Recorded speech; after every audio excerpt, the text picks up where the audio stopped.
Je vous propose un documentaire exceptionnel, primé 16 fois dans des festivals internationaux.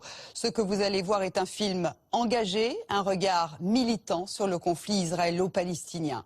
Les images ont été tournées par un paysan palestinien devenu un peu par hasard caméraman pour raconter le combat de son village. Son village, c'est Biline, près de Ramallah, en Cisjordanie. Depuis 2005, les habitants se battent contre l'occupation israélienne car la construction d'un mur de séparation les prive d'une partie de leur terre. Ce combat, Serge Gordet, bonsoir. Vous avez choisi de le relayer. Vous êtes le producteur de ce documentaire. C'est un film très engagé. Pourquoi votre engagement derrière ce film? Vous avez dit c'est un film militant. C'est pas un film militant. C'est un film qui présente de l'intérieur le point de vue d'un homme ordinaire qui raconte à la première personne, à sa manière, qu'est-ce que c'est vivre effectivement sous l'occupation et comment ça affecte la vie des siens, sa famille, etc. Et c'est ça qui m'a intéressé. Le témoignage finalement, de l'intérieur. Parce que ça, on n'a jamais. Vous voyez, on a des choses un petit peu anonymes, 3 morts, 15 morts, des histoires horribles. Mais l'histoire à hauteur d'homme, ça, généralement, on l'a pas, et c'est ça qui m'a paru si unique. Celle d'une famille, celle d'un paysan, Emad, qui filme et qui raconte son quotidien. Et il a travaillé avec un réalisateur israélien. On se dit que ça, c'est une rencontre improbable. Oui, alors, en fait, ils n'ont pas travaillé ensemble parce que l'un est palestinien et parce que l'autre est israélien, mais parce que c'est des amis, tout simplement. Et, bon, Emad, pendant des années, filme. Vous verrez dans le film que... pourquoi il a une caméra? Parce qu'il vient d'avoir son 4e gosse, il achète une caméra à cette occasion, et au même moment, ce fichu mur commence à être construit. Bon, et puis, il y a aux côtés de ces villageois, quelqu'un qui vient de temps en temps manifester, et c'est Guy, qui est par ailleurs réalisateur et par ailleurs israélien, et ils se mettent à travailler ensemble. Donc celle d'une amitié. Alors pourquoi, en quelques mots, 5 caméras brisées? C'est le titre de ce documentaire. Parce que pendant les 5-6 ans où il a tourné, au fur et à mesure, il arrivait des malheurs à ses caméras, se faisait tirer dessus, une caméra en moins, alors il passait à une deuxième, des amis lui en prêtaient une, etc. Il y en a même une, vous verrez dans le film, qui lui a sauvé la vie.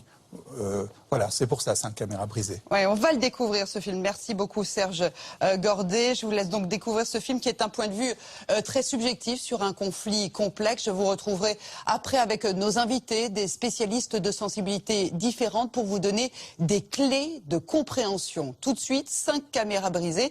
C'est un film signé donc Emad Burna et Guy Davidi.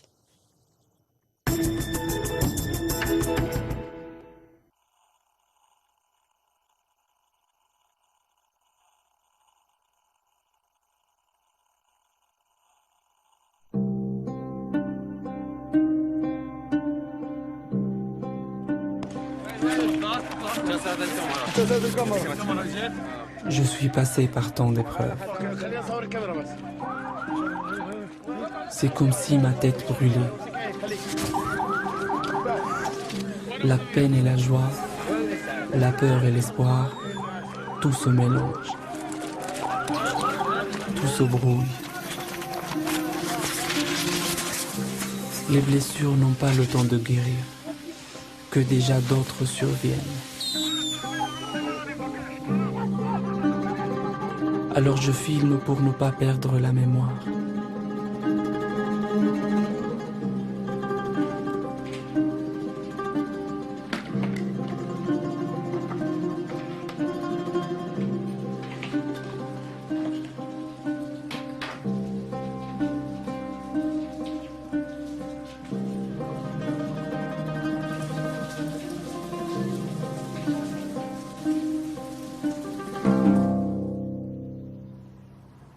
Je suis né à Bilaïn. J'y ai toujours vécu. Bilaïn, c'est un village de Cisjordanie entouré de collines, là où commencent les territoires occupés. Je suis un fallah, un paysan, comme toute ma famille. Nous ne faisons qu'un avec cette terre.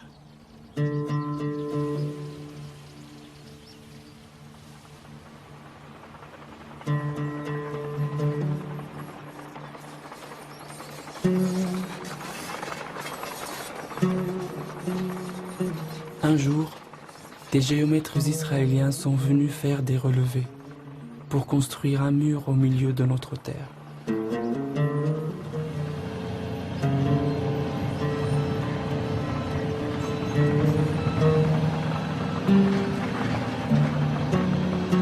À l'arrivée des bulldozers, les jours deviennent difficiles. Mais pour moi, ce sont aussi des jours de grand bonheur. Jibril, notre 4e fils, vient de naître.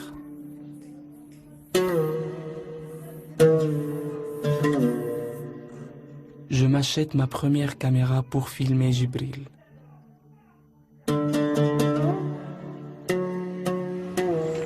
Soraya et moi avons 4 fils. Chacune de leurs naissances a marqué une étape dans notre vie. Chacun de nos fils a eu une enfance différente. Le premier, Mohammed, est né en 1995. Le temps de l'espoir, le temps des accords d'Oslo pour la paix. Quand Mohammed était tout petit, l'horizon semblait ouvert. L'été, nous pouvions aller à la mer. Yassine est né 3 ans plus tard, un temps d'incertitude. En 2000, Taqiyuddin est né le jour même où l'intifada a commencé. À l'hôpital où il est né, on a porté des blessés et des morts. Son enfance a été marquée par le long siège imposé à la Cisjordanie. Jibril est né en février 2005.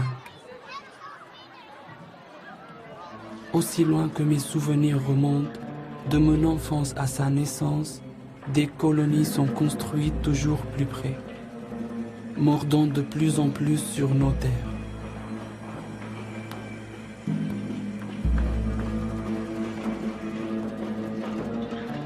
Avec l'installation des Israéliens depuis 2005, la dernière colonie de Modjin a doublé sa population. Le mur est censé assurer la sécurité des colons en les séparant de nous. Mais il est construit loin de la colonie et tout près de Belaïn. Notre village, comme tant d'autres autour de nous, perd ainsi de plus en plus de terre.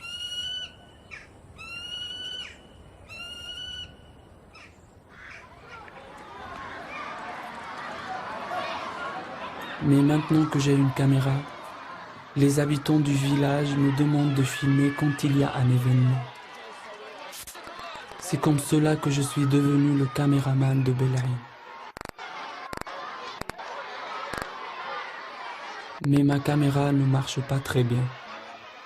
Pour pouvoir filmer correctement ce qui se passe ici, j'aurais besoin d'une caméra plus solide.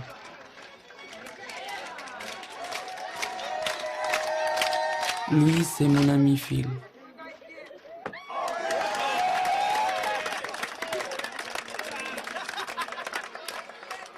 Phil, c'est le surnom que lui ont donné les enfants.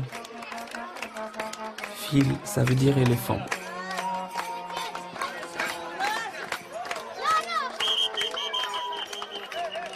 Phil est souvent avec les enfants. Je pense que les gosses l'aiment bien parce qu'ils ont le sentiment qu'ils ne perdent jamais espoir, ce qui n'est pas si fréquent chez les adultes ici.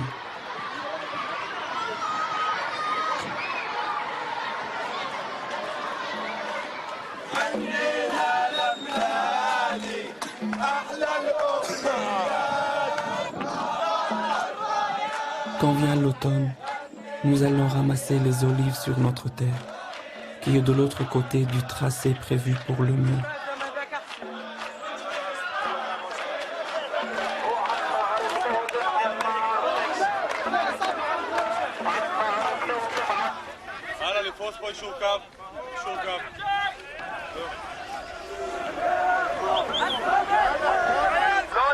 Ne passez pas par là, nous allons vous évacuer.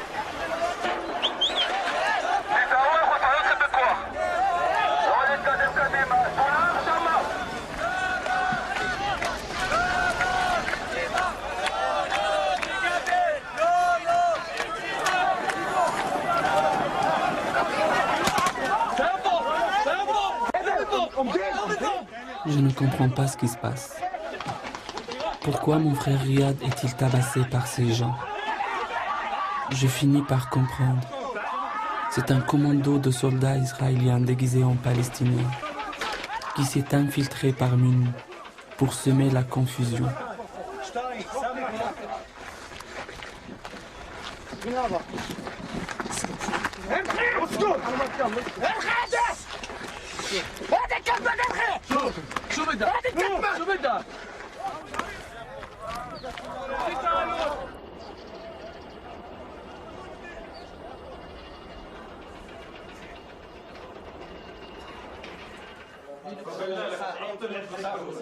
Nous commençons à organiser des manifestations. Des militants israéliens se joignent à nous par solidarité.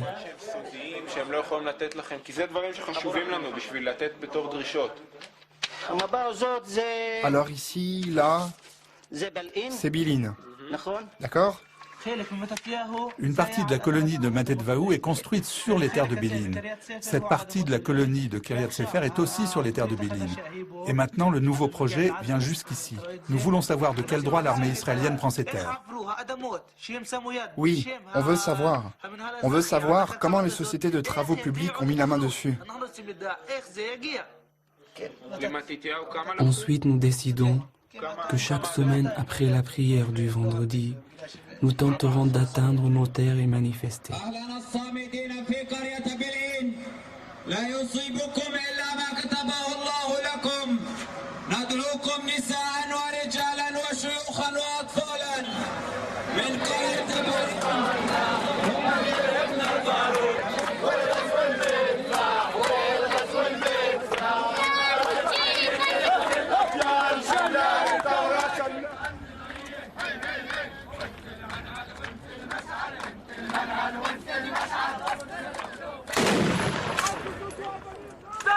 C'est notre terre.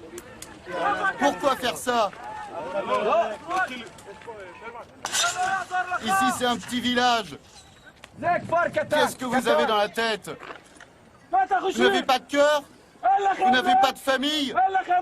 Vous le savez bien que cette terre appartient au village. Vous nous avez volé nos terres. Arrêtez! Écoutez-moi, arrêtez! Ici, c'est la terre où nous avons toujours vécu et où nous mourrons. Nous resterons ici tant que nous serons en vie. Louis et Adib. Adib cherche toujours à mettre en scène notre lutte.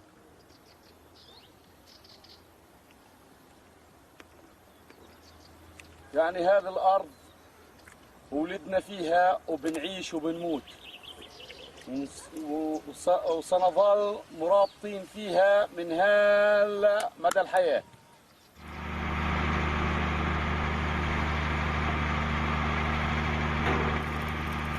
Les travaux de construction avancent à grands pas. Il va falloir tenir le coup.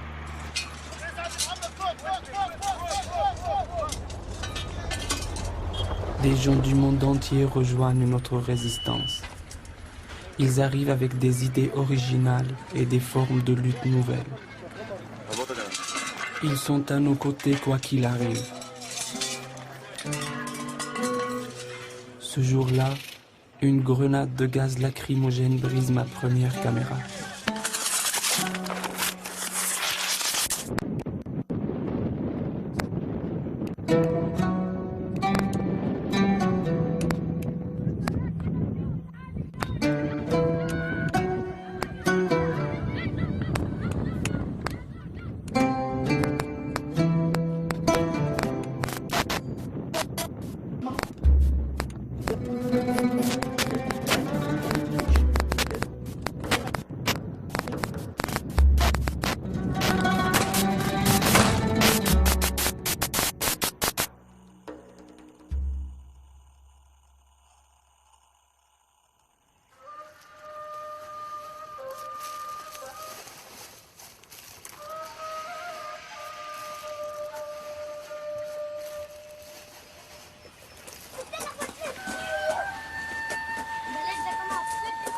La première année de Jibril s'est passée très vite.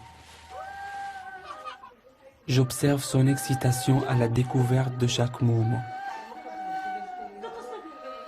Avec ma nouvelle caméra, J'essaie d'imaginer comment son regard découvre le monde.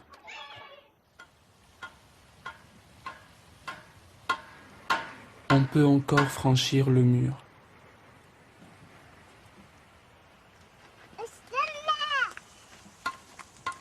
On en profite pour traverser et aller travailler de l'autre côté.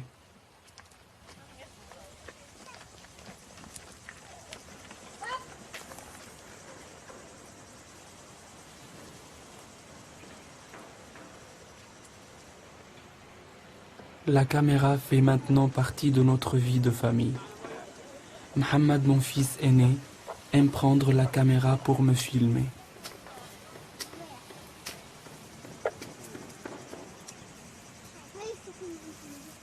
Je regarde Soraya. Elle est palestinienne, mais elle a été élevée au Brésil. Elle aime beaucoup ramasser les olives et travailler la terre. Cet endroit est un lien entre nous. Cette terre fait plus que subvenir à nos besoins. Elle nous réunit.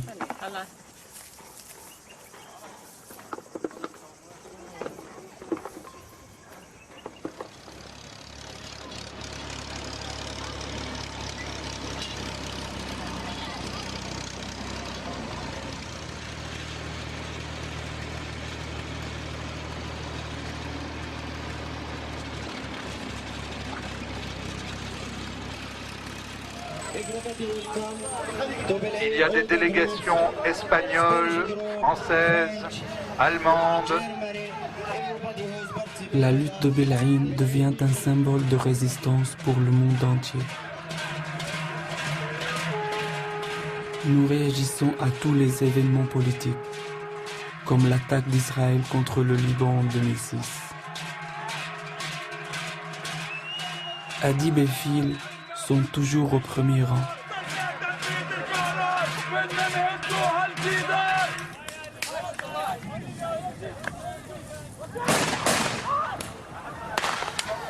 Au moins, ce coup-ci, ce n'est pas moi. Qu'est-ce qui est arrivé? Ils ont tiré sur ta caméra? Allez vous faire foutre, connard.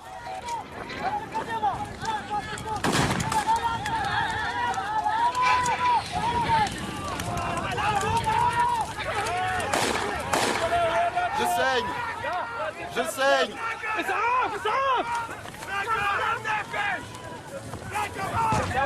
C'est ma jambe. Oui, ma jambe là.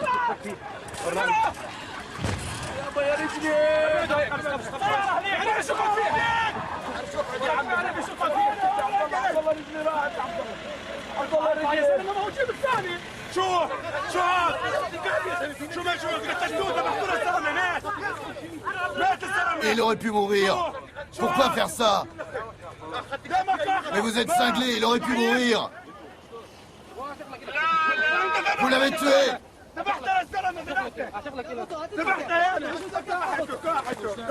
Ouais, c'est ça, prenez-moi. Prenez-moi.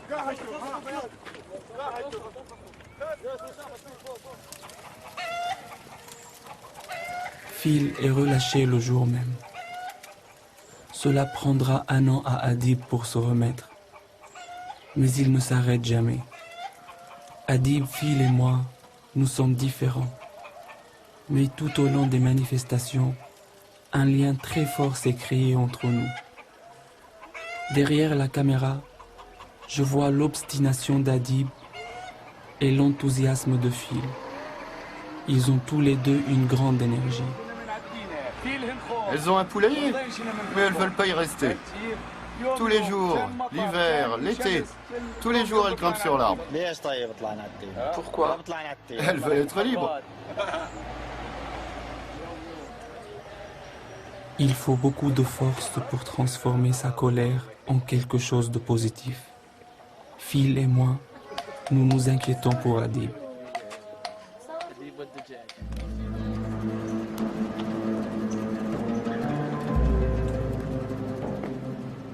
Je regarde Phil et Jibril. Il y a une grande affection entre eux, un lien très fort.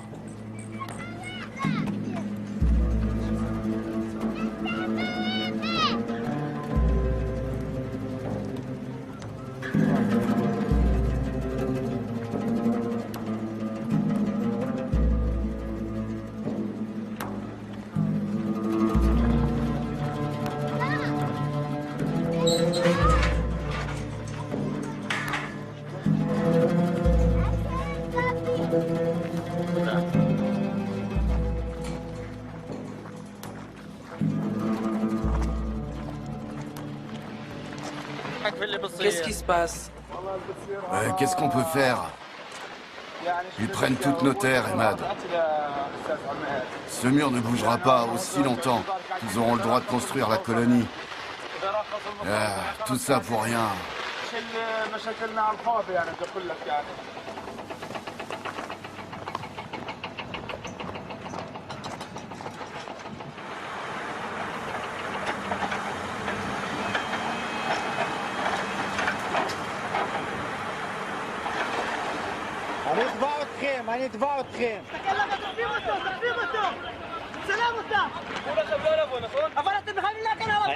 Je suis caméraman, j'ai le droit de filmer. C'est quoi le problème?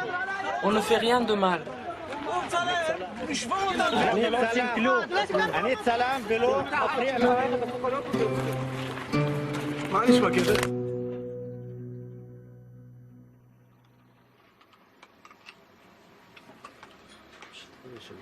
Il n'y a plus de points. Pourquoi la bague s'est bloquée?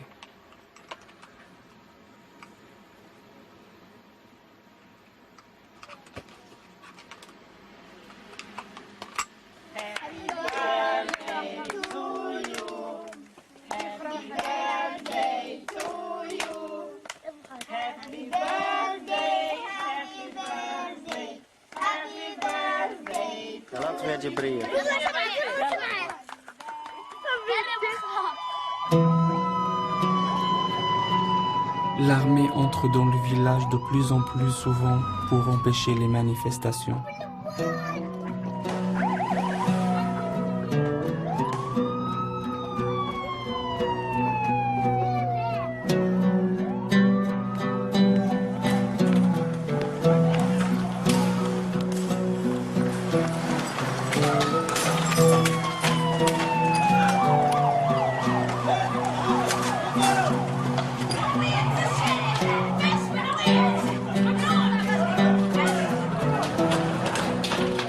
Quand je filme, j'ai l'impression d'être protégé. Mais c'est une illusion. Je filme l'arrestation de mon second frère Khaled. Ma mère et mon père tentent de retenir la Jeep. Je me demande, et moi je fais quoi? Je voudrais croire qu'enregistrer tout cela servira à quelque chose.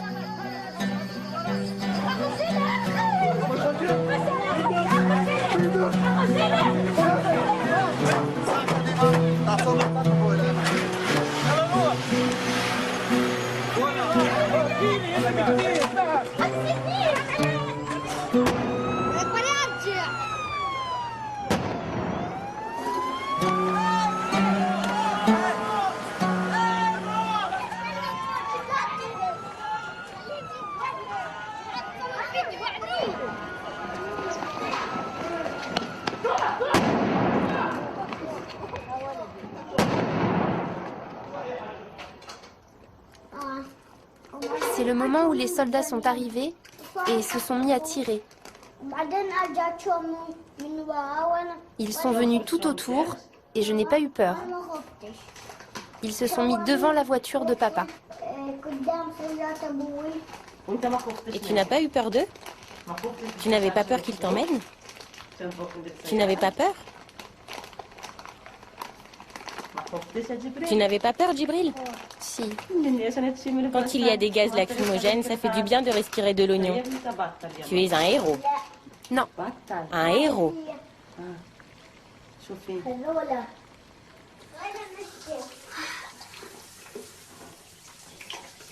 La peau de Djibril est si délicate.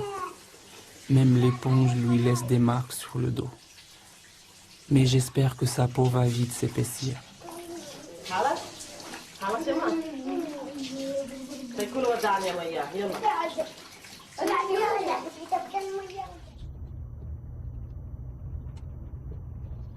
Maintenant, les soldats viennent la nuit, surtout pour arrêter des gosses. C'est leur façon de nous inciter à laisser tomber.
Vous allez où? Vous allez où? Vers le mur. Pourquoi? Attention, les épines. Pourquoi allez-vous vers le mur? Ils vont prendre notre terre. On y va pour récupérer la terre que l'armée nous a volée.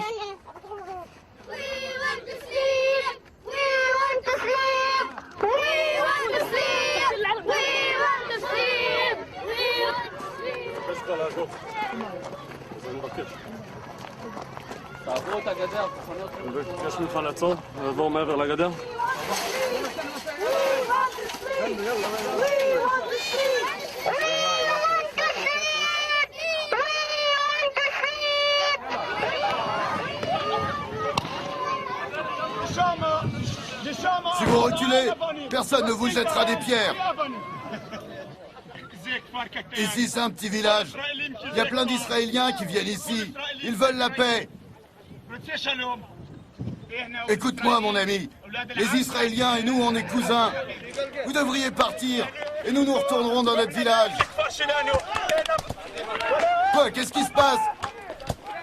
Qu'est-ce qui se passe?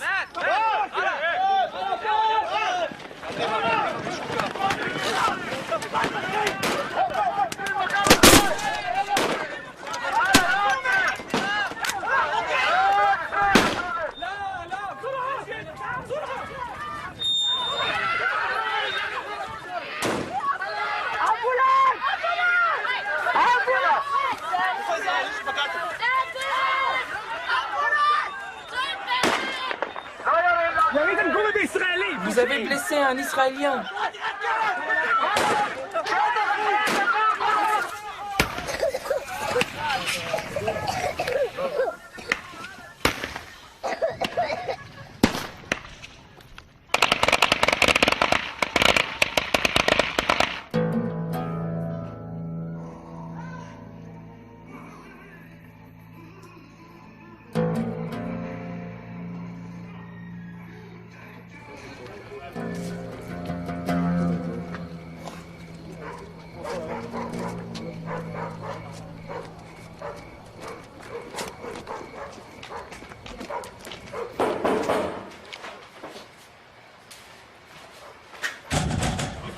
Ouvrez!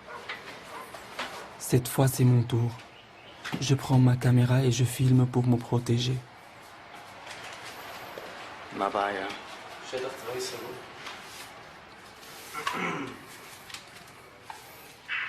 Vous êtes en zone militaire, je vous demande d'arrêter de filmer. Ici, c'est ma maison et j'ai le droit de filmer. Vos papiers.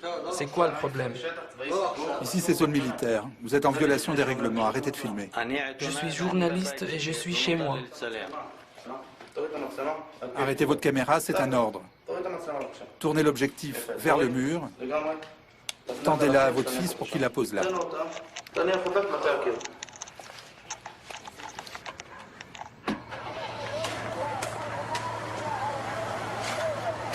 La police m'a interrogé. J'étais accusé d'avoir lancé des pierres.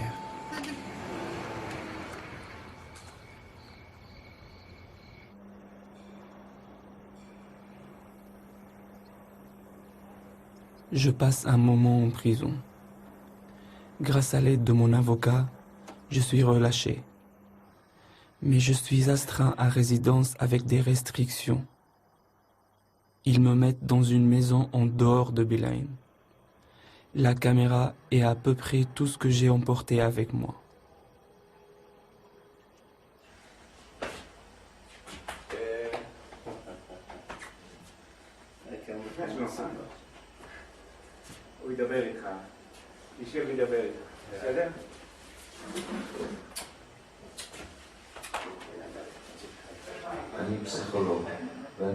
Je suis psychologue, expert auprès de la Cour. Ça filme tout le temps? Je me suis habitué à filmer. Ça faisait un moment que je ne filmais plus, vu que j'ai été en prison. Et maintenant, je n'ai pas le droit de sortir. Ça fait un mois que ça dure. Je n'ai rien à faire ici. Alors je filme.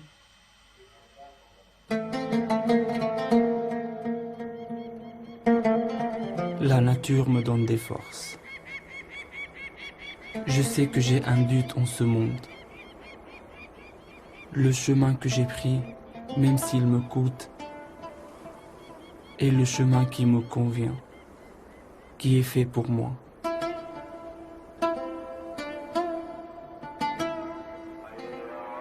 Je suis de retour à Belaïn.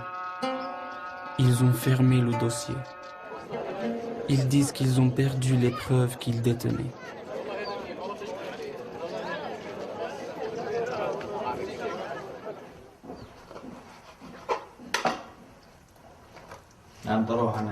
Je vais à la manifestation. Mais non, Emad, aujourd'hui c'est jour de fête. Même un jour de fête, un jour saint, ça ne te suffit pas ce qui t'est arrivé? N'y va pas, je veux que nous restions tous ensemble. C'est jour de fête, on ne manifeste pas aujourd'hui. Arrête de filmer. Je dois continuer à filmer.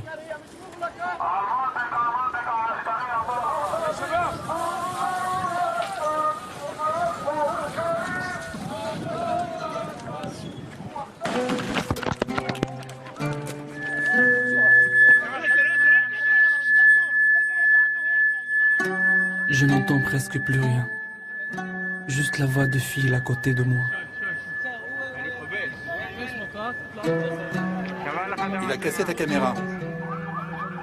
Cette caméra, la troisième, m'a peut-être sauvé la vie. La balle est restée coincée dedans, comme pour me rappeler à quel point nos vies sont fragiles.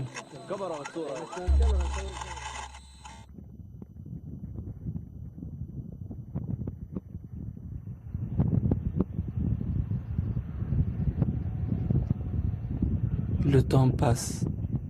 Les manifestations continuent tous les vendredis. Mais la construction du mur s'étend vers d'autres villages.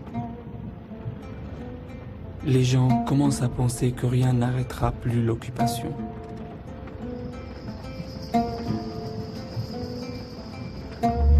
Je décide de faire quelque chose pour que les habitants du village gardent le moral.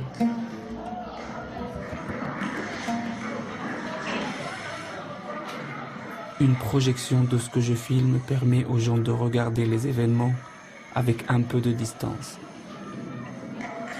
Je pense que ça contribue à créer un esprit de solidarité. Ça nous pousse à soutenir d'autres villages qui sont entrés dans la lutte.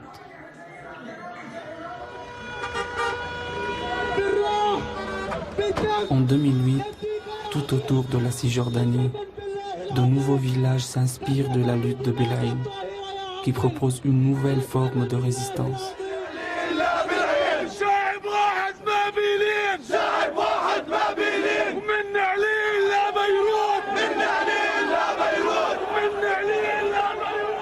Dans le village voisin de Nerlin, un garçon de 11 ans est tué par balle. Des tireurs d'élite israéliens l'ont abattu près de chez lui, après une manifestation. Le danger se rapproche. Je pense à mes enfants.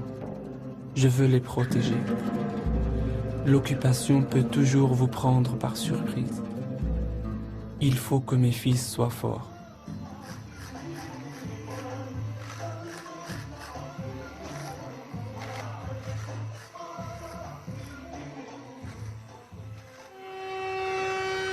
C'est à ce moment que nous apprenons une bonne nouvelle. Notre mouvement est renforcé par une décision de justice israélienne de démanteler une partie du mur.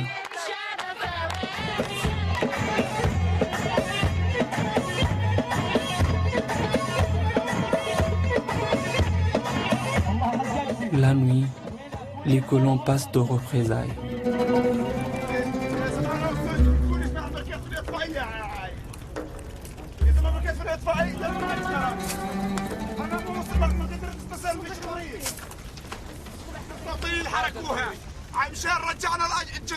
Voilà ce qu'ils font. Et vous savez pourquoi ils font ça? Les colons font ça parce que le mur va être enlevé. Des oliviers. Regardez ce qu'ils font aux oliviers. Mais qu'est-ce que les oliviers leur ont fait?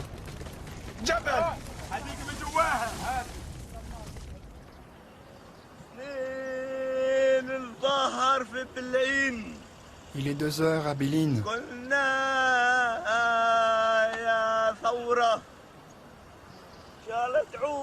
On est tous dans l'action.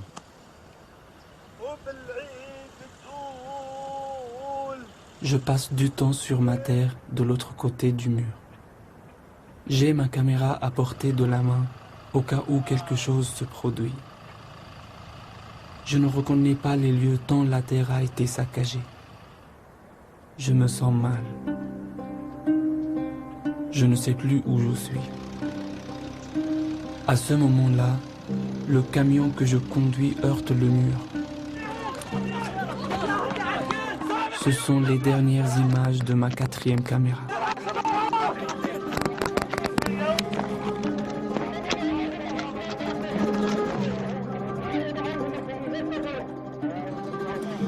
À ce moment, j'aurais pu mourir.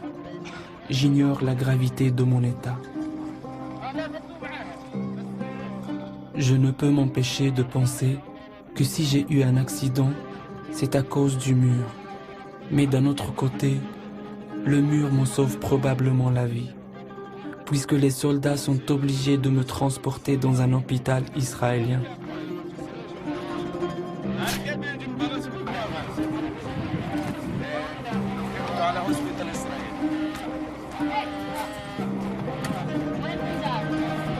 Je sais bien que Dieu décide de tout. Mais si j'avais été soigné dans un hôpital palestinien, les médecins n'auraient probablement pas eu les moyens de me garder en vie. Mon corps est très sérieusement atteint en plusieurs endroits. Je reste dans le coma pendant 20 jours.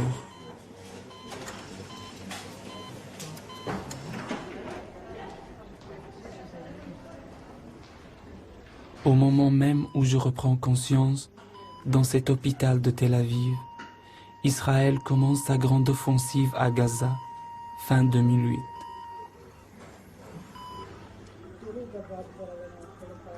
Mon rétablissement dans cet hôpital n'est qu'une goutte dans cette grande vague de violence.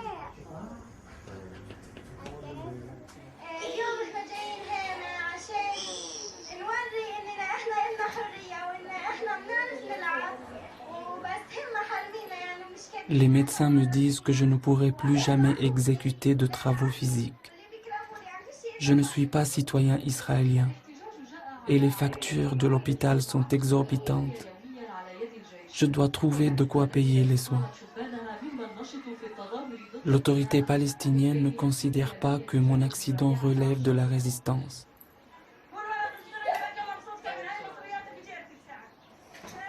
Sans le label résistance, on doit se débrouiller tout seul.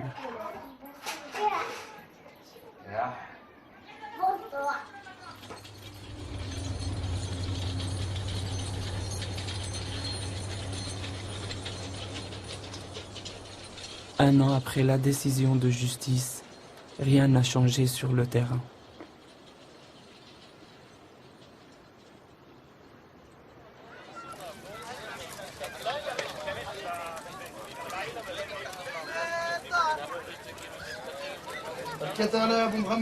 Et maintenant, tu vas récupérer la terre. Rien du tout. Et ils construisent dessus. Aucune possibilité? Rien du tout. Mais s'ils défont le mur, ne serait-ce que d'1 mètre, c'est une victoire.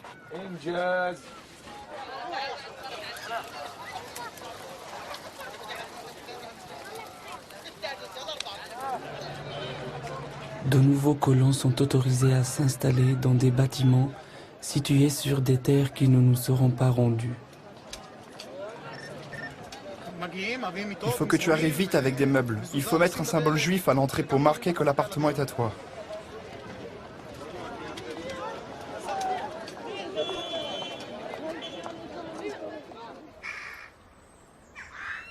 Phil est le seul à rester optimiste. Il est comme l'éléphant. Il est fort et il a la peau dure. En fait, il est doux. Il a l'air de penser que d'une manière ou d'une autre, les choses finiront par s'arranger. Mais il est dangereux de trop rêver. Jibril a maintenant 4 ans, le même âge que la lutte à Belaïn. Et la seule protection que je puisse lui apporter, c'est de le laisser voir les choses comme elles sont, pour qu'il découvre peu à peu comme la vie est fragile.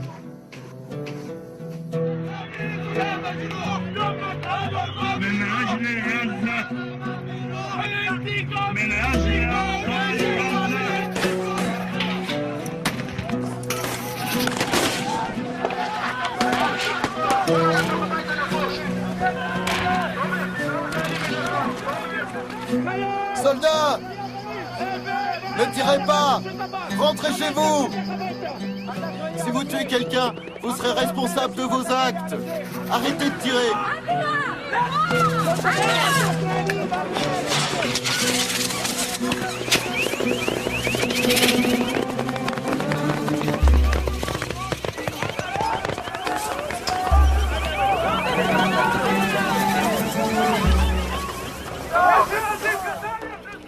À ce moment précis, je ne savais pas à quel point la mort était à nos trousses. Je m'en suis rendu compte.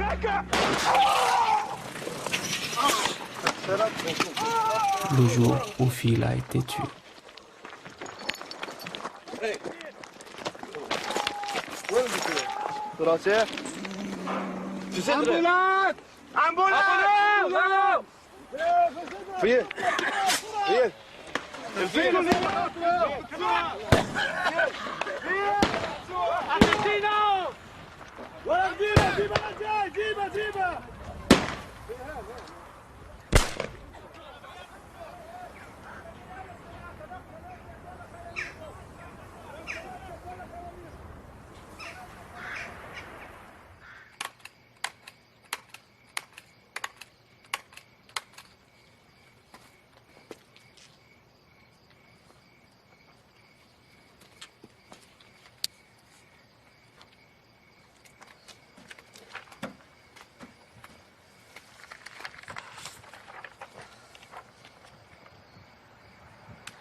La nuit, nous collons des affiches de notre ami.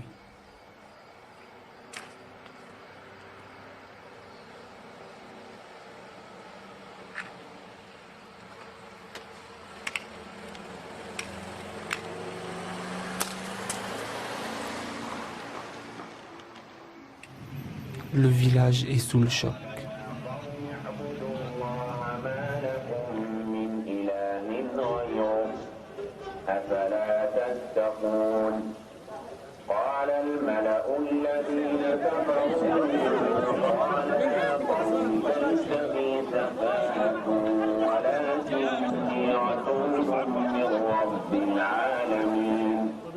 قالوا أجئتنا لنعبد الله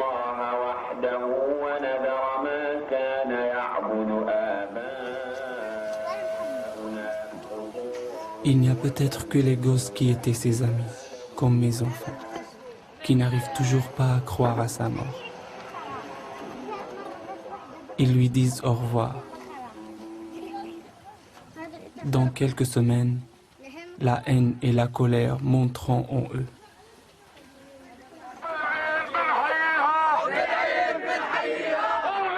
Quand quelqu'un meurt, la colère est si forte que les sentiments débordent. Les gens sont prêts à mourir à leur tour.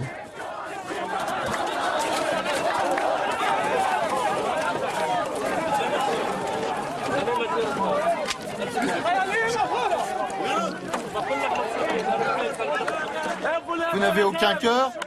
Votre chef n'a pas de cœur? Et pourquoi vous faites tout ça?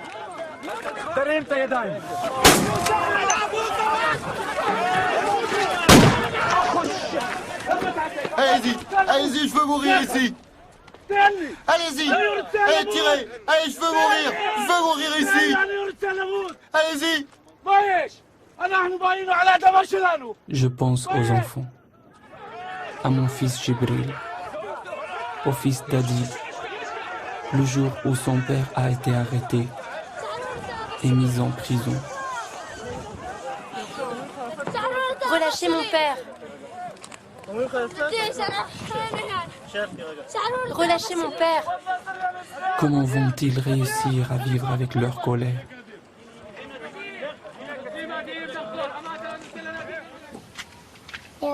Papa,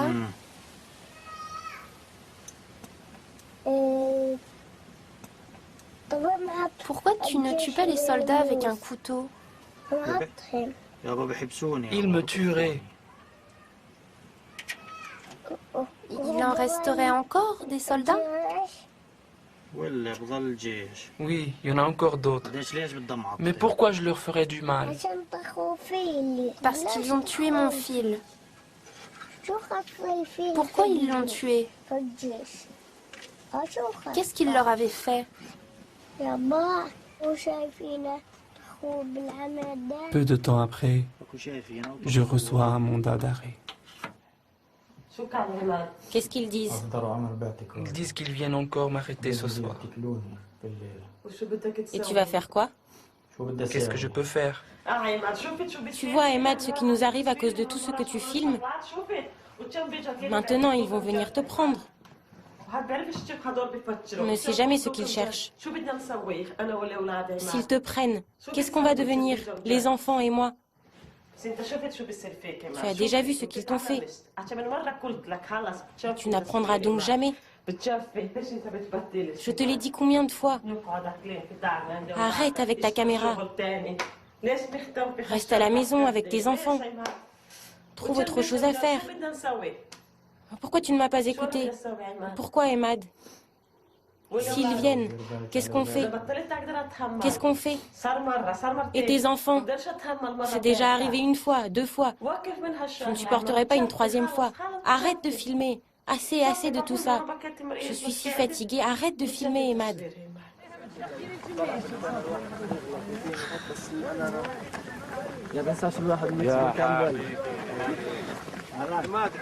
Emad, qu'est-ce que tu fais?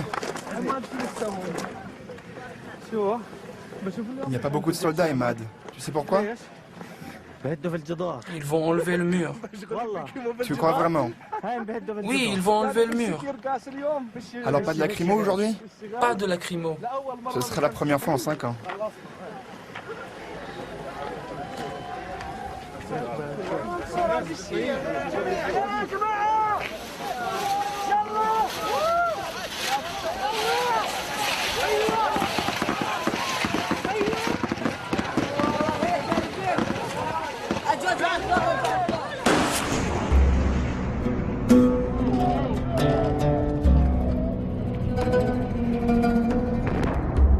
La vitesse d'une balle de M16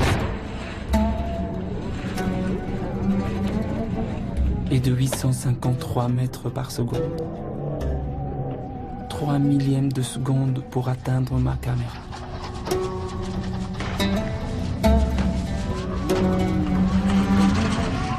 Le temps pour cet événement de se transformer en souvenir.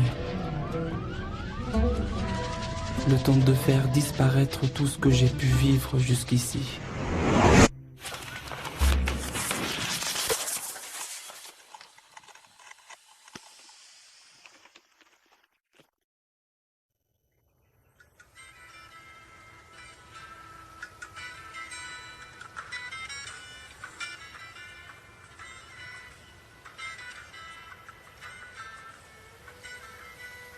Cela fait plus d'1 an qu'Adip est en prison.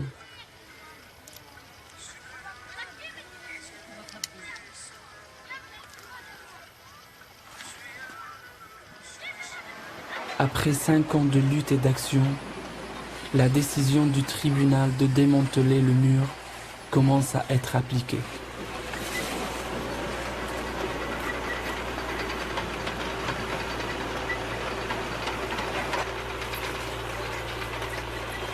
C'est une victoire pour le village, même si c'est une petite victoire.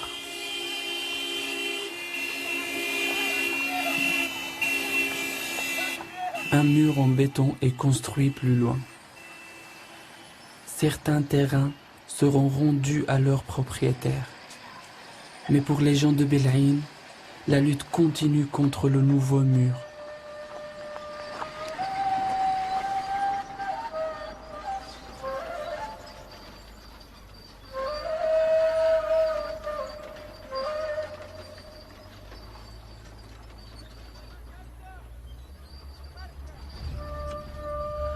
On peut enlever les murs, mais la terre aura toujours des cicatrices.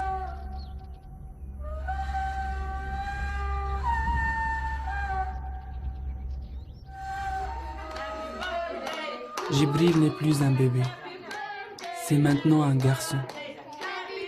Il a perdu de son innocence. C'est comme s'il avait grandi trop vite, ce qui me rend un peu triste.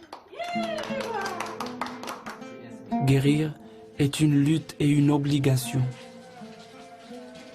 La victime n'a pas d'autre choix. En guérissant, on résiste à l'oppression.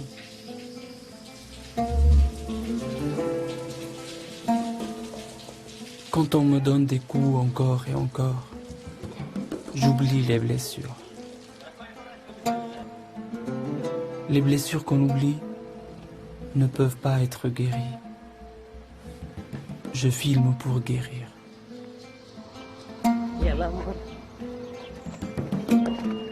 Je sais qu'ils peuvent frapper à ma porte à tout moment. Mais je continuerai à filmer. Ça m'aide à regarder la vie en face et à survivre.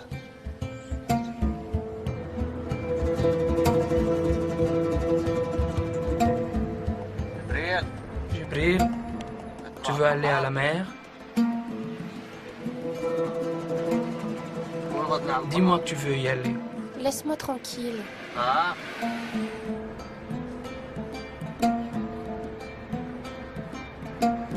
Pour ma dernière visite médicale à Tel Aviv, j'ai obtenu l'autorisation d'emmener Jibril et Taqiyuddin avec moi.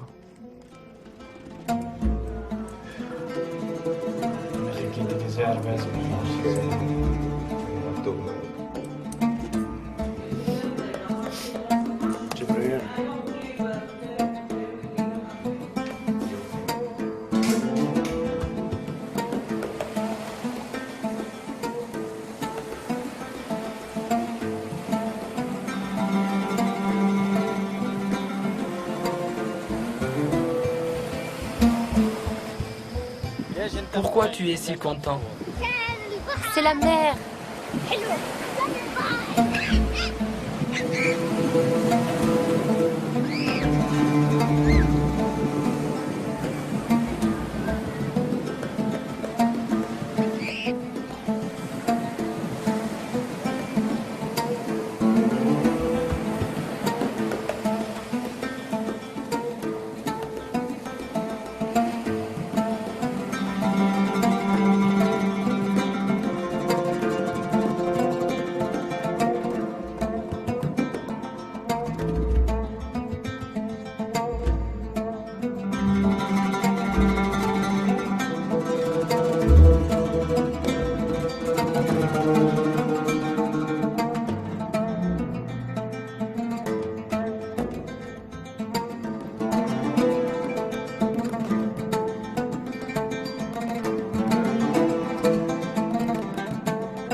Caméra brisée, un témoignage très émouvant, un témoignage aussi très subjectif. Nous avons donc choisi de le prolonger par un débat qui, je l'espère, vous apportera une vision équilibrée du conflit israélo-palestinien. Je vous présente nos invités. Julien Salingue, bonsoir. Bonsoir. Vous êtes spécialiste du monde arabe, en particulier de la question palestinienne. Vous avez habité en Cisjordanie, vous y retournez régulièrement. Alexandre Adler, bien sûr, vous êtes historien, essayiste. Bernard Guetta, vous êtes journaliste, chroniqueur à France Inter, spécialiste de géopolitique internationale et à Libération. Et puis David Chemla, vous êtes franco-israélien, président de l'association La Paix Maintenant, qui milite pour trouver une solution pacifique au conflit.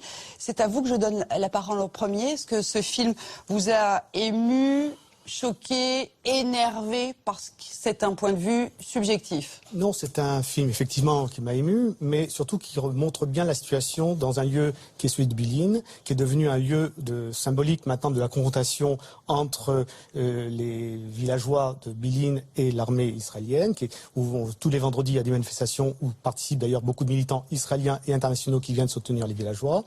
Mais c'est un des lieux de la Cisjordanie. Ce n'est pas partout comme cela, et heureusement en Cisjordanie. Il y a d'autres lieux où il y a des confrontations, mais si on va 50 km plus au nord, mettons dans la région de Gilboa en Israël et Jenin en Cisjordanie, là on assiste à des coopérations entre la ville de Jenin et la région de Gilboa. C'est pour montrer que c'est beaucoup plus compliqué que cela au Moyen-Orient. Il y a un territoire occupé, c'est le fondement du conflit aujourd'hui, mais les relations entre Palestiniens et Israéliens changent en fonction des contextes dans lesquels nous sommes. Et puis je vous permettez juste encore un mot, parce que qu'on comprenne bien aussi, si on avait été 50 km plus au sud, on aurait pu faire notre film sur la ville de Sderot, qui se trouve mitoyenne en Israël, mitoyenne de Gaza, où il y a depuis une dizaine d'années des bombardements, il y a eu beaucoup de victimes, des enfants, et des blessés. Et on aurait peut-être connu les mêmes choses, les mêmes questions des petits garçons à leurs parents. Exactement. Et on aurait pu avoir un film tout aussi émotionnel, je dirais, montrant l'autre côté de la problématique du conflit. Ce qui ne veut pas, je ne cherche pas à comparer les douleurs des uns et des autres, je vais montrer à ce moment que la situation est très complexe dans cette région. Bernard Guetta, un regard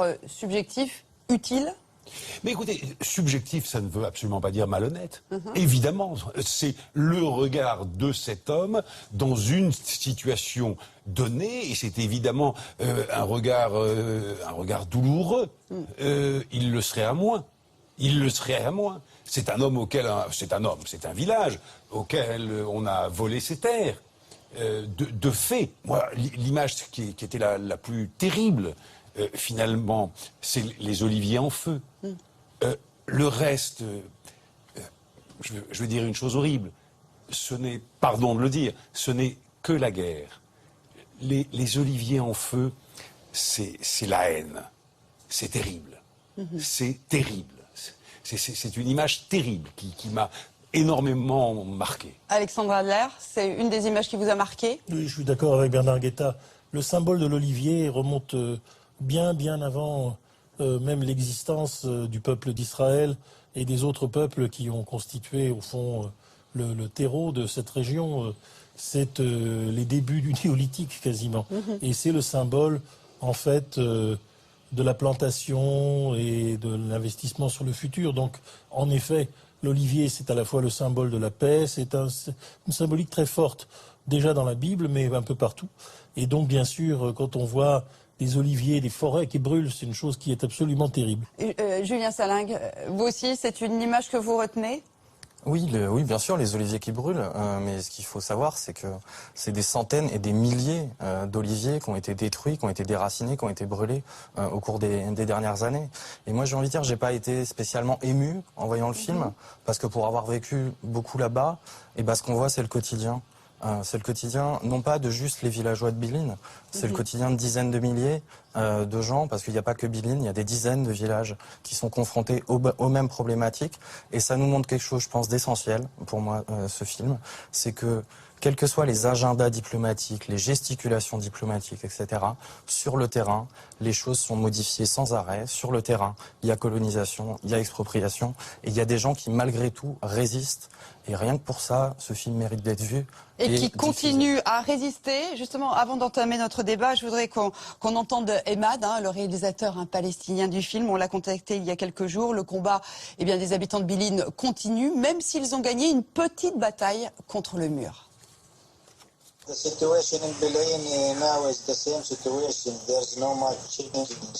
Bilin est aujourd'hui dans la même situation. Il n'y a pas de changement. Depuis que le mur a été construit, je veux dire que le nouveau mur a été construit, une partie des terres a été rendue aux villageois.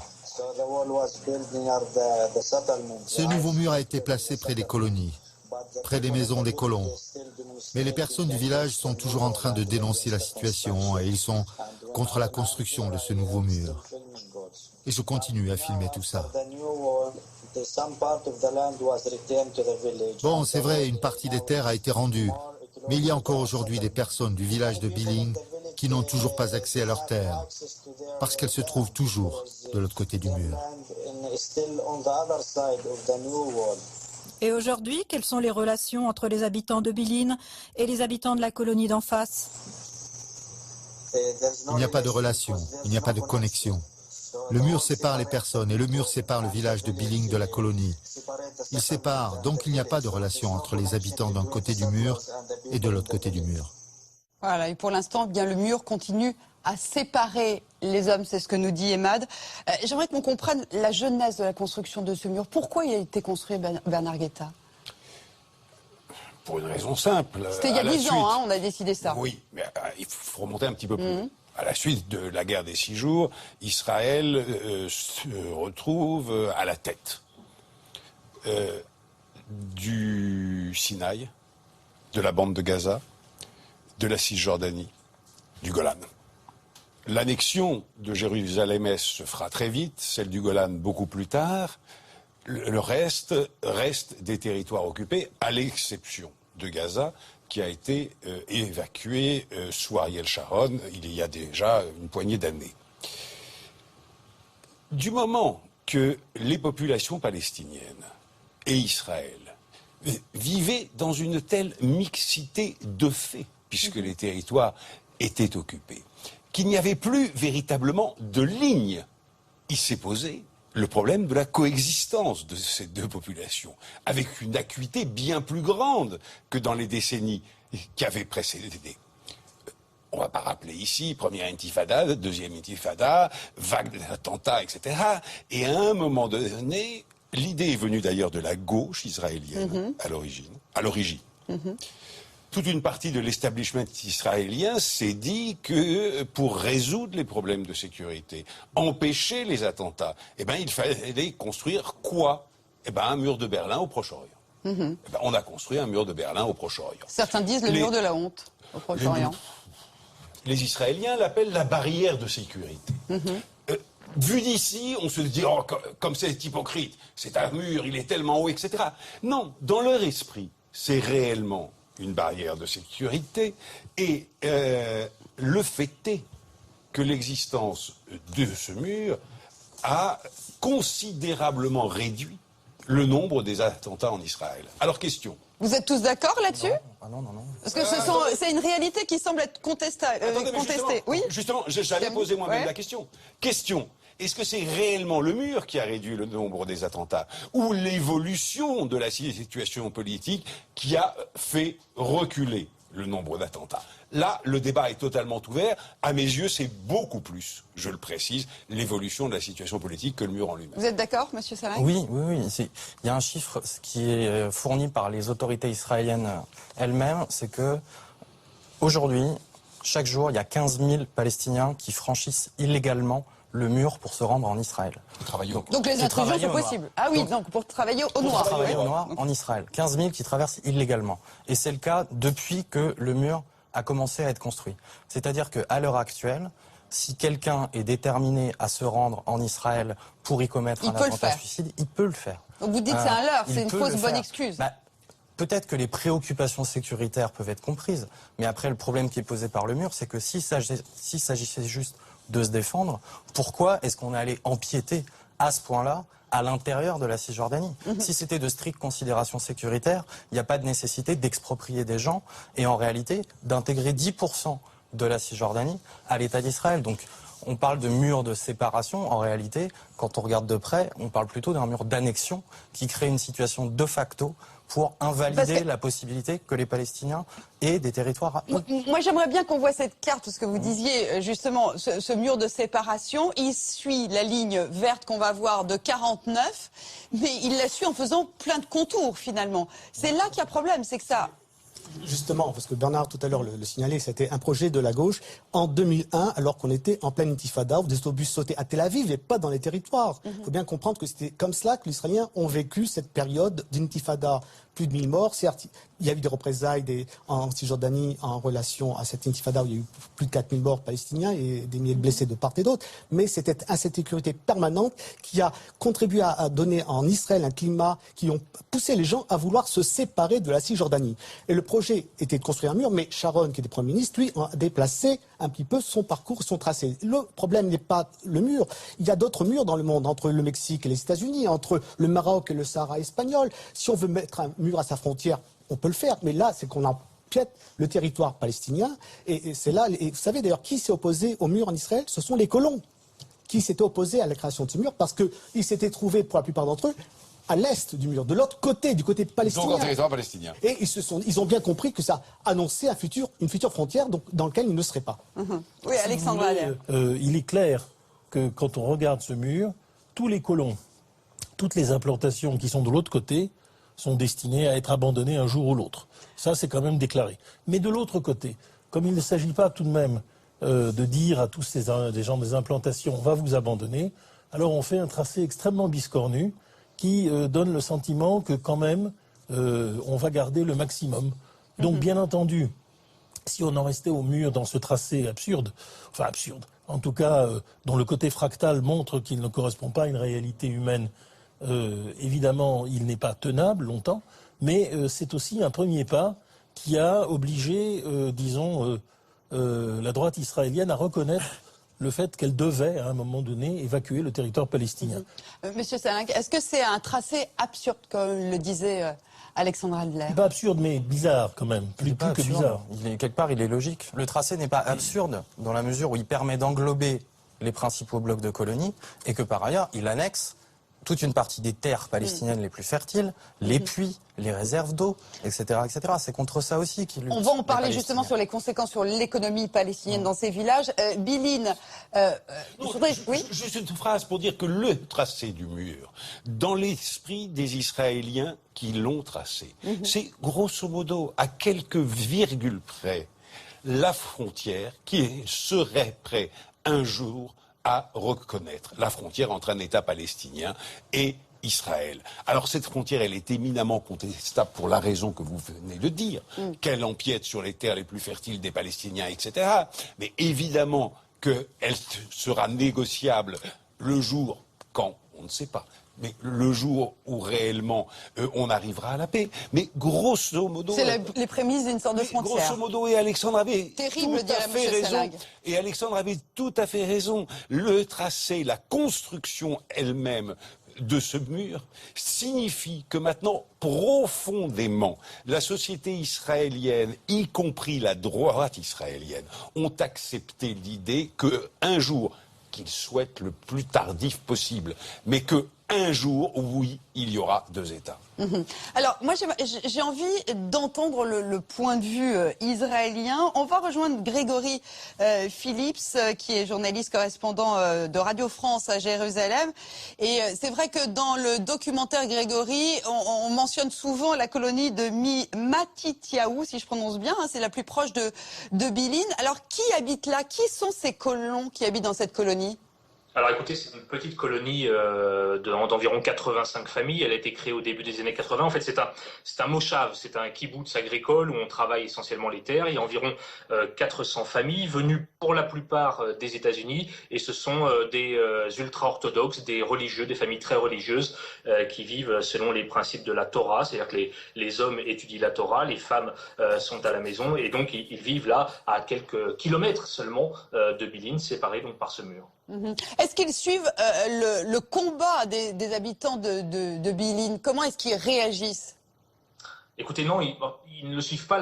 La distance est très petite. Il y a 3 ou 4 kilomètres entre la colonie et le village palestinien de Bilin. Mais entre les deux, il y a le mur. Et comme le disaient vos invités tout à l'heure, le mur a complètement séparé les deux populations. Il n'y a quasiment plus aucun contact entre les deux. Et c'est comme s'ils étaient à 300 kilomètres l'un de l'autre, si vous voulez. Donc il n'y a aucun contact entre les éventuels manifestants palestiniens qui tous les vendredis défile autour de Bilin. Et puis c'est Colomb qui vit et étudie la Torah à Matityahu. Que font ces colons des terres confisquées de Bilin?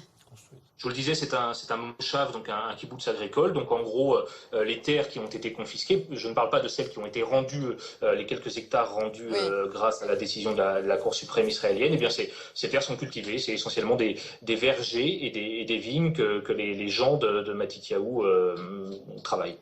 Merci beaucoup Grégory et Philippe pour eh bien, cet éclairage sur la colonie tout près de Bilin. Ça ne vous étonne pas, cette sorte d'indifférence? Le mur, il crée finalement des centaines de kilomètres de distance. Mais il joue ce rôle-là aussi. C'est-à-dire que c'est tout à fait possible d'aller maintenant d'Israël quasiment jusqu'à la mer Morte sans voir un Palestinien, sans voir un village palestinien. C'est-à-dire que le mur, non seulement... Il est là pour fermer les yeux, pour rendre aveugle sur ce qui se passe à côté. Pour invisibiliser la population palestinienne. Si vous permettez, oui et non. On ne peut pas dire absolument que les Israéliens sont complètement coupés dans une espèce d'autisme. Enfin, en tout cas, les colons en Cisjordanie le sont. Alors, les colons, that's my point, je veux dire, c'est que les colons, surtout des orthodoxes venus des États-Unis, vous imaginez, qui donc avaient un revenu élevé et qui le sacrifient pour aller cultiver la terre, ce sont des autistes. Donc, ce sont des gens qui sont complètement coupés, je dirais, non seulement des Palestiniens, on n'a pas besoin de murs pour ça. Et vous voyez, même à l'intérieur de la Cisjordanie, au-delà du mur, il y a des communautés qui sont totalement dans une espèce de monde coupé de la réalité. Mais je pense qu'effectivement, ces colons ne représentent absolument pas une majorité des Israéliens. Si vous voulez, enfin, je vais poursuivre un peu cette analyse. La réalité en Israël, au-delà, disons, de la ligne verte, dans le territoire israélien d'avant 67, là, 90%, c'est un chiffre qui correspond probablement pas loin de la réalité des Israéliens qui habitent en Israël, ne se rend jamais dans les territoires, n'y va jamais. Par contre, les colons, effectivement, travaillent majoritairement, 90%, travaillent en Israël, dans les centres urbains, en Israël, en Tel Aviv, à la région de Jérusalem, et vont dormir dans les colonies. Donc, c'est pas du tout une économie, je dirais, d'une colonisation, d'occupation pour faire de l'économie au sens où on l'a pu le faire en Algérie ou à une autre époque. D'abord, donnons les chiffres. 200 000 dans la région de Jérusalem, mettons ce problème de côté pour l'instant, et 310 000, le dernier chiffrage, en Cisjordanie. Ces 310 000, grosso modo, je vous donne des chiffres factuels, il y en a 25% qui vivent dans des implantations qu'on appelle des mouvements nationaux religieux. Eux, c'est un mouvement, disons, une occupation messianique, ils vont par conviction religieuse. Eux qui lisent la Torah Non, c'est pas forcément, ce ne sont pas des orthodoxes. D'accord. Et il y a à peu près 30% d'orthodoxes, ceux qu'on voit à Matityahu, qui sont des gens qui viennent là-bas, pas forcément par choix idéologique, parce qu'on leur offre la possibilité d'habiter dans un environnement pas trop loin des centres urbains israéliens. Ils ont l'espace, ils ont souvent de grandes familles, parce que les familles religieuses ont beaucoup d'enfants, et ils peuvent habiter là-bas. Ils n'y vont pas pour des questions d'idéologique. Et puis le reste... bonifie les loyers de telle sorte que... Et les autres sont des laïcs qui vont là-bas, pas forcément pour des questions idéologiques, mais parce que c'était pratique. Donc, il y a un noyau... sont moins chers. Et c'est moins cher. Donc c'est des raisons économiques aussi. Effectivement, c'est une tentation qui est régulièrement nourrie par les partis de la droite israélienne que d'installer les gens là-bas en leur disant voilà, il y a de la place, n'hésitez pas. Alors justement, moi j'ai envie qu'on aille rejoindre Michael Blum, qui est journaliste à l'AFP, qui lui vit lui-même dans la colonie d'El Hazar. Bonsoir Michael. Est-ce que les colons, vous vous sentez à part dans la population israélienne ?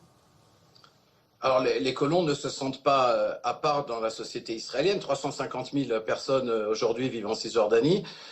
Pour la plupart, ils se sentent tout à fait israéliens à 100%. Et certes, la minorité la plus radicale, ceux qui vivent à Hébron, au cœur de la ville d'Hébron, ou ceux qui vivent dans des colonies autour de Naplouse, qui ont une idéologie très forte et qui savent qu'ils sont menacés dans leur avenir par les différentes négociations avec les Palestiniens, eux savent qu'ils sont pas toujours suivis par la population israélienne. Mais pour la majorité des colons qui vivent dans des blocs d'implantation, que ce soit dans le Gush Etzion ou à Ma'ale Adumim, qui sont tous les deux très proches de Jérusalem, dans ce cas-là, les gens se sentent totalement israéliens. Mais est-ce que quand même, quand on vit dans une colonie, est-ce qu'on nourrit plus particulièrement un sentiment anti-palestinien ou pas?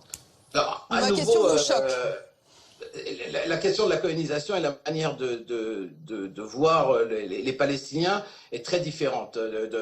Quand on vit dans le Gush Etzion ou à Ma'ale Adumim, proche de la ligne verte, ou quand on vit au cœur d'une population palestinienne particulièrement hostile, où justement une des raisons de l'installation de ces populations est faite de vouloir récupérer cette terre et d'en expulser à long terme la population palestinienne.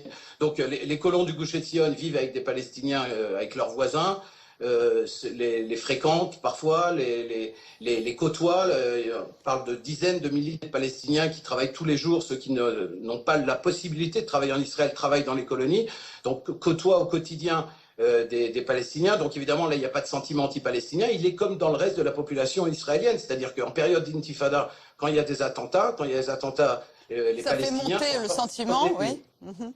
Les Palestiniens sont l'ennemi, et c'est pareil que ce soit d'un côté ou de l'autre de la ligne verte. Mais c'est évident qu'à Hébron, il y a un sentiment anti-palestinien très fort, il n'y a aucun doute là-dessus, et dans toutes les colonies autour de Naplouse, et celles qui sont autour des lieux d'affrontement quotidien entre colons et Palestiniens. Merci beaucoup, Michael Blum, pour ce témoignage à la fois de colons et de journalistes de l'AFP. Merci beaucoup. Donc finalement, on se rend compte qu'il y a autant de situations que de colonies. Il y a parmi les colons un mouvement qui est presque un cousin de la paix maintenant. Alors, qui est un mouvement très minoritaire, évidemment, mais qui existe quand même, et qui s'agite, et qui fait des choses, etc., etc. Mais et qui, paradoxalement, sont les plus religieux. C'est souvent... Ils disent que le devoir de vivre sur la terre d'Israël est plus important que le maintien de l'État. C'est juste, Alexandre. C'est quand même très minoritaire. Mais au-delà de cette diversité, il y a quand même un phénomène de masse qui fait qu'aujourd'hui, les colons, non seulement sont un problème très grave pour les Palestiniens, cela va de soi, mais deviennent de plus en plus un problème très grave pour Israël. Pourquoi ? Eh bien, je vais vous dire. Parce que, de fait, il constitue un parti politique très à droite, très conservateur et très anti-paix. Je dis bien, si l'on globalise. Ouais, vous êtes d'accord avec ça, Monsieur Salingue ? Monsieur Salingue, oui, juste 2 secondes, on va parler de l'armée après. Et les colons, maintenant, constituent une part en eux-mêmes de la coalition de droite qui gouverne aujourd'hui Israël et qui est la coalition gouvernementale la plus à droite qu'Israël ait connue dans son histoire. Donc les colons, c'est bien, on va dire, ils se sentent un peu à part et ils représentent en soi un mouvement. Moi, je les séparerais pas à ce point-là du reste d'Israël et de la société israélienne pour des raisons très simples. Premièrement, faut bien comprendre que d'un point de vue strictement géographique et territorial, c'est ce qui a été dit, mais de facto, ils appartiennent à l'État d'Israël. C'est-à-dire que c'est les mêmes routes, ils sont raccordés au même réseau d'électricité, ils vont travailler en Israël, etc. Donc il n'y a pas une espèce de séparation hermétique avec d'un côté les colons, de l'autre côté les Israéliens. Il y a parfois des colons qui font de la résistance quand on demande un démantèlement d'une colonie, et certains colons font de la résistance. Ça, c'est des tout petits groupes, et c'est très médiatisé pour montrer que le gouvernement israélien s'en prend quand même aux colonies, alors que en réalité, c'était mon deuxième point, on peut dire qu'il y a une coupure éventuellement entre une partie de la société israélienne et les colons, mais quand on regarde entre le gouvernement israélien, les autorités israéliennes et les colons, là, non seulement il n'y a pas de coupure, mais il y a un soutien politique massif. C'est-à-dire qu'au bout d'un moment, il y a des chiffres qui sont très simples. La croissance de population dans les colonies, c'est 4,5%. La croissance de population en Israël, c'est 1,8%. 3 fois plus dans les colonies que... 2 fois et demi. Et c'est pas juste parce qu'il y en a qui font plein d'enfants. C'est parce qu'il y a une politique gouvernementale d'encouragement à la colonisation. D'incitation via le logement notamment, ce qu'on disait tout à l'heure. Via ces colonies dites sauvages qui sont très rapidement, en général, raccordées au réseau électrique et au réseau routier. C'est-à-dire on s'installe autour d'une antenne et on se raccorde et on y va. Il y a un encouragement d'État à cette colonisation. Vous êtes d'accord avec ça ? C'est plus complexe que cela. En ce qui concerne l'encouragement aux Israéliens de venir s'installer, certes il existe, mais j'étais à Tel Aviv pendant les manifestations de l'été 2010, je crois, et je peux vous assurer, 2011, pardon, il y avait des colons qui venaient avec des pancartes en disant « Venez habiter en Cisjordanie », personne n'allait vers eux. Les gens voulaient habiter en Israël et ne voulaient pas s'installer en Cisjordanie. Les quelques centaines de milliers de manifestants de Tel Aviv qui manifestaient. Il y a aujourd'hui dans la population israélienne, globalement parlant, une antipathie montante à l'égard du monde de la colonisation. Je veux raconter... À l'égard d'une partie des colons, à l'égard de ceux que vous appelez les colons idéologiques ou politiques, etc. À leur égard, oui, mais de manière générale, consciemment ou inconsciemment, il y a un soutien à la colonisation. David Chemlin, un dernier mot, après on va passer à l'armée que vous connaissez bien. Écoutez, tous les sondages qui sont faits régulièrement montrent que entre 60 et 70% des Israéliens qui vivent au-delà de la ligne verte sont pour deux États, pour le retrait de tout ou partie des territoires et de la séparation de Jérusalem en deux. Le seul problème, c'est que, et du côté palestinien aussi, le principe des deux États est acquis dans tous les sondages. Quand on demande aux mêmes personnes des deux côtés, est-ce que vous croyez que c'est possible, tout le monde, on vous dira des deux côtés, c'est impossible parce qu'on n'a pas confiance en l'autre, on n'a pas de partenaire avec qui négocier. Le problème est beaucoup plus complexe, il est psychologique, il est sécuritaire, il a toutes sortes de dimensions, il faut le prendre dans son ensemble pour pouvoir le résoudre. Et il n'y a pas de volonté politique. Un dernier mot, Migron. Je vous raconte une histoire sur une colonie, Migron, qui était une colonie sauvage. Colonie sauvage. Créée en 99, on a mis une antenne pour téléphoner. Ensuite, il y a eu des habitations. Il y avait maintenant 50 familles installées là-bas. La Cour suprême a tranché en 2006 pour libérer Migron parce que c'était construit sur des territoires privés suite à une action de la paix maintenant qui a été faite contre cette implantation. Ça a mis 6 ans. La colonie a été déménagée il y a quelques semaines et il n'y a pas eu de mouvement de contestation en Israël pour soutenir les colons. 250 personnes ont été déménagées et la colonie a été rendue. Pour l'instant, les Palestiniens n'y sont pas revenus, mais on montre qu'on peut le faire. Il faut une volonté politique, c'est ce qui manque. Une volonté politique. Ils ont été relogés dans une autre colonie. Oui, tout à fait. Ils ont été relogés dans une autre colonie. On a déplacé le problème, c'est ce qu'on dit. On a enlevé une population d'une colonie, c'est un précédent. 250 colonies. Moi, j'aimerais qu'on parle de cette armée israélienne qu'on voit constamment, qui n'a pas de visage. C'est ça qui est forcément frappant dans le documentaire d'Emad, dans son quotidien. Voilà. Et en même temps, il y a une violence et en même temps une violence de masse sans visage. Vous avez été, je crois, dans l'armée israélienne il y a combien de temps? Enfin, quand vous étiez jeune. Quand j'étais jeune, entre 67 et 73. Est-ce que ça ressemble? Est-ce que vous aviez l'impression d'être un numéro dans cette armée sans visage? Enfin, dans le film, si vous voulez, c'est une vue subjective. C'est vrai que du côté palestinien, c'est ce qu'il voit et il ne peut pas montrer autre chose. Ce qu'il faut dire, c'est que c'est une armée de conscrits. Ce sont des jeunes de 18 à 20 ans qui sont. On est obligé de faire. En Israël, il y a un service militaire obligatoire. Ça dure 3 ans pour les hommes, 2 ans pour les femmes, 2 ans, enfin, il y a à peu près quelques mois maintenant. Bon, c'est ça. Et c'est une armée de conscrits. Ils sont envoyés là. Ils sont opposés, notamment à Bilin, face à une contestation d'une opposition civile. Une contestation où on envoie des pierres et eux, ils répondent en tirant avec des balles en caoutchouc ou des grenades lacrymogènes. À ma connaissance, dans Bilin, il y a eu 2 morts dans les manifestations depuis ces dernières années. Un, c'était une grenade lacrymogène qui a été envoyée non pas en l'air pour disperser une manifestation comme les CRS pourraient le faire en Europe, mais un tir direct. Et l'autre, c'était par asphyxie suite à un gaz lacrymogène. Je crois qu'il faut comprendre qu'ils y vont pas pour leur plaisir. Ils sont là-bas parce que c'est leur service militaire. Et ils ont aussi peur. Moi, j'ai vu des soldats à des checkpoints qui peuvent avoir peur. Il y a eu des soldats qui ont été attaqués par des Palestiniens. Il y a eu des meurtres, etc. Donc, ils ont la trouille parfois. Ça se voit pas forcément à Bilin parce qu'ils ont la force. Ils y vont parce qu'ils sont obligés. Est-ce qu'il y a une notion de devoir? Est-ce qu'il y a à un moment donné une conviction? L'armée, vous obéissez à l'ordre qu'on vous donne. Enfin, en Israël, le sentiment patriotique et le sentiment d'appartenance à un État à travers une armée, qui était une idée courante dans l'Europe, disons, des années 1950, est demeuré très fort.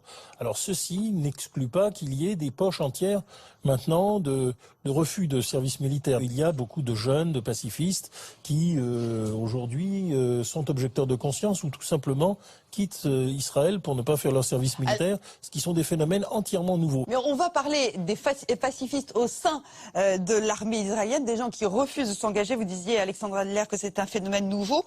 On va voir l'extrait d'un film sur d'anciens militaires israéliens qui militent maintenant à leur façon pour la paix. Ils emmènent bien des groupes de touristes et d'Israéliens à Hébron, une ville de Cisjordanie. Ils leur montrent comment l'armée israélienne a progressivement chassé les Palestiniens de certaines rues. On regarde ça. Encadré par des voitures de police, un bus de touristes guidé par d'anciens soldats israéliens s'apprête à rentrer dans Hébron. Votre attention, s'il vous plaît. Si vous regardez à gauche, vous voyez des engins près des bâtiments. Je sais que vous avez entendu les déclarations de Netanyahou sur l'arrêt des constructions dans les territoires occupés, considéré comme un geste de bonne volonté et un encouragement au processus de paix. Alors voilà à quoi ça ressemble lorsqu'on dit qu'on ne construit plus. En 2004, après la seconde intifada, ces soldats se sont regroupés dans une association pour partager leur expérience et témoigner de leur service militaire effectué ici. Leur nom, Breaking the Silence, briser le silence. Depuis 4 ans, une fois par mois, quelques dizaines de touristes, israéliens et étrangers, découvrent H2 zone israélienne à travers l'expérience d'anciens soldats. On devait laisser passer les Palestiniens, certains jours, à certaines heures, un par un, du checkpoint jusqu'au tombeau des patriarches. Toujours un par un et escorté par 4 soldats. C'était ça notre job. Le but, c'était de les dégoûter de ce trajet, et vous pouvez être sûr que cela fonctionnait. Il fallait un peu les brusquer, les malmener, mais sans les frapper. Pas question de leur taper dessus, on est de bons soldats. Mais il fallait les chauffer un peu, en les poussant avec nos armes par exemple. Et le plus important, c'était que si des colons étaient à leurs fenêtres et qu'ils commençaient à jeter des pierres, nous on reculait. Ce n'était pas nos affaires. On pouvait appeler la police si on voulait. Ça, c'était leur travail. Mais il fallait juste qu'on évite d'être blessés.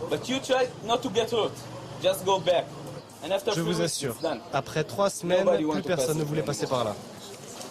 Le gouvernement israélien a suspendu pendant plusieurs mois l'activité de Breaking the Silence après des frictions avec des colons. Mais la Cour suprême israélienne a autorisé la reprise des visites, désormais organisées sous double escorte policière et militaire. Les anciens soldats qui s'engagent ainsi prennent des risques, car en Israël, leur comportement relève de la désobéissance, voire de la trahison. Est-ce que ça veut dire que les choses sont en train de bouger ou en même temps on entend que voilà, les pacifistes sont quand même très mal vus, voire harcelés par le gouvernement israélien? Ça bouge quand même? C'est quelque chose de positif, mais disons que ça pèse assez peu, je le redis, par rapport à des décisions et des politiques gouvernementales qui, elles, ne vont pas dans le sens. On parle d'ici d'Hébron. Hébron, c'est là où on voit que les chiffres ont un sens. Hébron, c'est quelques centaines de colons qui, en réalité, détruisent la vie de dizaines de milliers de Palestiniens par leur seule présence. Il y a des Palestiniens qui n'ont plus le droit d'aller dans certaines rues. Écoutez, c'est ce que raconte le... Attendez, monsieur Adler, on laisse monsieur Salah. Les colons à Hébron sont des gens vraiment abominables. Mais ce que raconte le soldat, ce que raconte l'ancien soldat là, ça explique pourquoi 20 000 personnes ont quitté la vieille ville d'Hébron. 20 000 habitants de la ville au cours des 10 dernières années.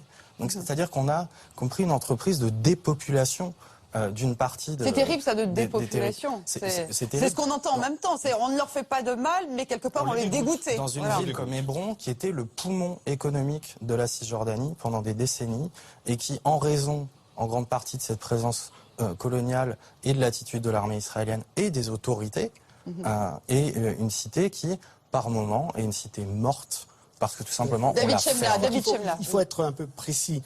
Hébron, aux accords qui ont été signés avec Netanyahou dans son précédent mandat, a été évacué sur 80% du territoire à peu près, les accords de White Plantation, le chiffre de cet ordre-là. Il reste la vieille ville autour du tombeau des patriarches, qui est le lieu saint qui représente pour le cœur, pour les juifs et pour les musulmans du berceau des deux monothéismes, pour lequel il y a un conflit. Mais 80% de Hébron est une ville indépendante palestinienne. C'est sur le 20% où effectivement... L'impact est très fort. L'impact est très fort.